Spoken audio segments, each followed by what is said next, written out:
Before you go any further, before you scroll, before you move on, before you convince yourself this is not for you, I need 30 seconds of your time, because what I am about to say to you has the power to reframe everything. Every closed door, every unanswered prayer, every moment that felt like loss, every season that felt like abandonment. What if none of it was what you thought it was? What if the door that closed on you, the one that hurt, the one you grieved, the one you have spent more time thinking about than you would like to admit? What if that door did not close because you failed? What if it did not close because you were forgotten? What if it did not close because the blessing was not for you? What if it closed because I was protecting you from something you could not see? Stay with me, because I am about to change the way you understand your entire story. And what I am about to release over your life on the other side of this message is not a consolation prize. It is not a smaller version of what you lost. What is coming is not a replacement. What is coming is bigger. I know what that closed door cost you. I am not going to minimize it. I am not going to tell you it was easy, or that it should not have hurt, or that your grief over it was exaggerated. Some of those doors represented years of your life. Some represented relationships you had invested everything into. Some represented opportunities you had believed for, planned around, prayed over, and then watched disappear without explanation. And when they closed, the silence that followed was not neutral. It was loud. It asked questions you did not have answers to. It whispered things about your worth, your calling, your future, your faith. It suggested that maybe you had been wrong to believe, that maybe the dream was not from me after all, that maybe you had misread the signs or misunderstood the invitation, or overestimated what was possible for someone like you. I need you to hear me clearly on this. Those whispers were not from me, not one of them. I do not close doors to humiliate you. I do not close doors to communicate your inadequacy. I do not close doors to tell you that the dream was foolish, or the hope was arrogant, or the faith was misplaced. I close doors to protect you from what you cannot yet see, and I close them to position you for what I have already prepared. Every door I have ever closed in your life, every single one, I closed with a specific reason and a specific replacement in mind. Not a smaller replacement, not a lesser version, something I designed specifically for who you are becoming, not who you were when you first knocked. The door closed, not because the dream died, because the dream grew. Let me tell you about some of the doors I closed and why. There was a relationship you wanted more than you admitted. You prayed for it. You waited for it. You adjusted yourself, made yourself smaller, made yourself more available, hoping that this time it would work. And it did not. The door closed, and you carried the weight of that closed door longer than anyone around you realized, because some losses are private. Some grief wears a public face that smiles. I closed that door because what was behind it would have diminished you. Not immediately. It would have felt like love for a season, but I could see what you could not. The slow erosion that was coming, the version of yourself you would have become by staying, the dreams you would have quietly surrendered, the voice you would have learned to silence, the calling you would have eventually stopped believing in. I closed that door because I was protecting the person you are supposed to become, and who is coming into your life in this new season, who I am positioning and preparing, will not require you to be smaller. They will call you higher. There was an opportunity you lost. A door that seemed perfectly timed, perfectly suited, like everything had finally aligned. And then it did not happen. Maybe someone else got what you believed was yours. Maybe the deal fell through. Maybe the offer disappeared. And you spent time afterward wondering if you had done something wrong, missed a sign, prayed the wrong way, believed in the wrong direction. I closed that door because I could see around the corner you could not see around yet.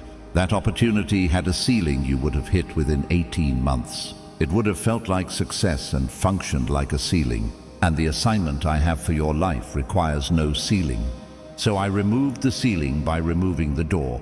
And what I am opening for you now has no ceiling. None. There was a season that ended before you were ready. A chapter that closed when you still felt like there were pages left to write. A community, a place, a position, a version of your life that felt right until suddenly it was gone. And the ending was disorienting because you had organized your identity around that chapter. And when the chapter ended, the question beneath the grief was not just, why did this end? It was, who am I now that it has? I closed that season because you had grown past what it could give you, even if you could not feel it yet. I closed it because I needed your hands empty so I could fill them differently. I closed it because the next chapter of your story requires a version of you that the previous chapter was not equipped to produce, and that version could only emerge through the transition you have been walking through. The transition was not punishment, it was promotion. Now I want to speak to the specific fear that has been living underneath all of this. Because it is not really about the doors. The real fear, the one you carry quietly, the one you do not say out loud because it feels too vulnerable to admit, is this. What if I keep closing doors on me? What if this is simply what my life is? What if I am the kind of person who gets close to things and then loses them? What if I am not actually meant for the life I can see in my spirit? I hear that fear. I have heard it every time it has risen in your chest, and I want to answer it with everything I have. You are not a person that things happen against. You are a person that things happen for, even when it does not look that way, even when the evidence seems to contradict it, even when the closed doors outnumber the open ones in your current view. I want you to think about something. A seed planted in the ground looks from the outside exactly like something that has been buried. If you did not know what a seed was, you might look at it in the earth and call it lost. You might call it gone. You might grieve over what seems like an ending. But the gardener is not grieving. The gardener knows that burial is not the end of the seed's story. It is the beginning of the seed's purpose. You have been in a burial season, not because your story is over, because your story is about to break ground. The things that closed on you were not endings. They were soil. They were the cover under which something more significant than what you lost was taking root. You could not see it because growth in the ground is invisible to the eye above ground. But I have been watching it. I have been tending it. And what is about to break through the surface of your life is not a recovery from what you lost.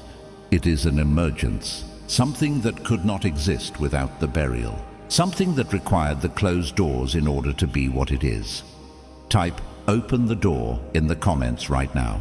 Let that declaration be your agreement that you are ready, that you are no longer grieving what closed, that you are turning to face what is opening.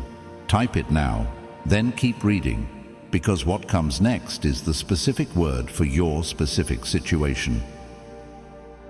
Let me tell you what is coming. Not in vague spiritual language, specifically, concretely, because I know your heart needs something to hold on to, and I am a God who speaks with enough precision that when it arrives, you will recognize my fingerprints on it. The relationship that is coming into your life, the one I have been building while you were healing from the one that closed, will not feel like what you lost. It will feel like what you always believed was possible, but had stopped expecting to actually find. It will not arrive in chaos. It will arrive in peace. You will not have to chase it or perform for it or make yourself smaller to keep it. It will recognize what I placed in you, and it will call it forward rather than asking you to contain it.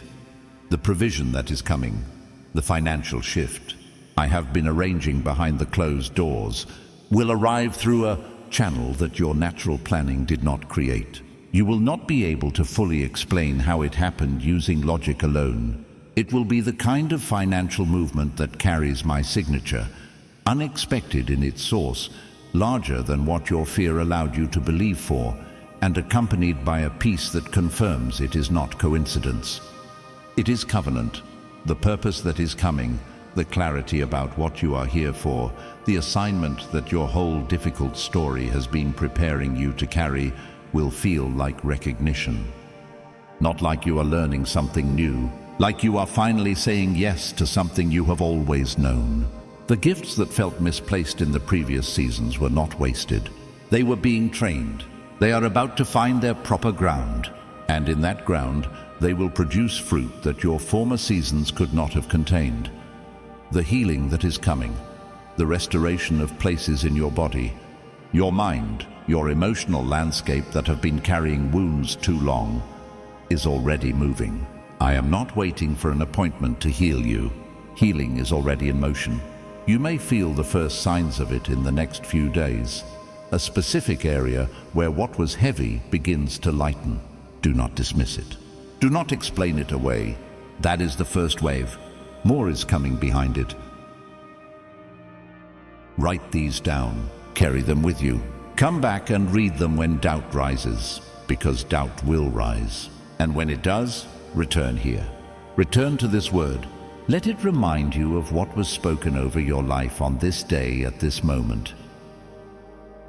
I want to speak to the ones who have been waiting the longest. The ones for whom the closed doors have been accumulating for years.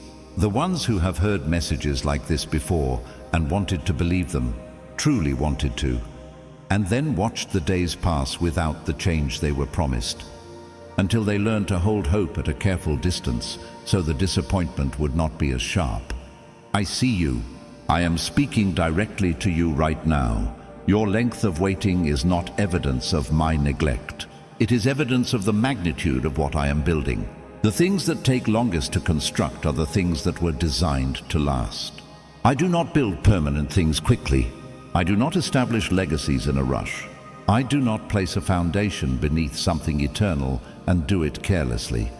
What I am building in your life took time because it was worth building properly. Every season of waiting was a layer of foundation. Every closed door was a redirection towards something that required more room than the previous path had.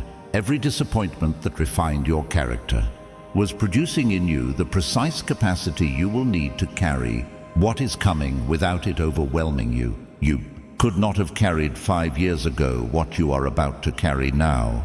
The person you were could not have stewarded 5 years ago what I am about to place in your hands. The waiting was not cruelty. It was cultivation, and I need you to receive this. The breakthrough that is coming for the ones who waited longest will be proportional to the length of the wait. I do not give a short reward for a long obedience. I give an abundant harvest for faithful seed. The longer the winter, the more explosive the spring. The deeper the burial, the more dramatic the emergence. Your spring is here. Your emergence has begun. And what breaks through in your life in this season will be so clearly, so undeniably the hand of God that the people who watched you wait will stand speechless. Lift your hands right now, wherever you are. Say out loud with your own voice 3 times, "What was buried in me is breaking ground. What was closed before me is opening now. What God has prepared is greater than what I lost." Say it 3 times. Let the atmosphere around you hear it. Let your own faith hear it. Now I must prepare you for what comes between here and there, because the enemy knows what I am releasing. He has watched the same closed doors you have walked through, and unlike you, he understood from the beginning that they were closings in your favor. He knew that every door I closed was positioning you for something greater, which is precisely why he worked so hard to make each closing feel like failure. He could not stop the doors from closing according to my plan. So instead, he worked on your interpretation. He tried to make you read each closing as rejection, as punishment, as evidence that you were not enough. He tried to get you to agree with a narrative about your life that would cause you to stop expecting, stop hoping, stop reaching, because a soul that stops reaching cannot receive what I am extending. But you are still here, after everything, after all of it. After the closed doors and the long winters and the quiet seasons and the moments when hope felt genuinely foolish, you are still here, still listening, still somewhere in your spirit saying yes to the possibility that I have not forgotten you. That yes, that small, tired, persistent, faithful yes is what opened the door for this word today. And here is what I need you to guard in the days ahead. Do not let the enemy rewrite this moment. The moment you receive this word is real.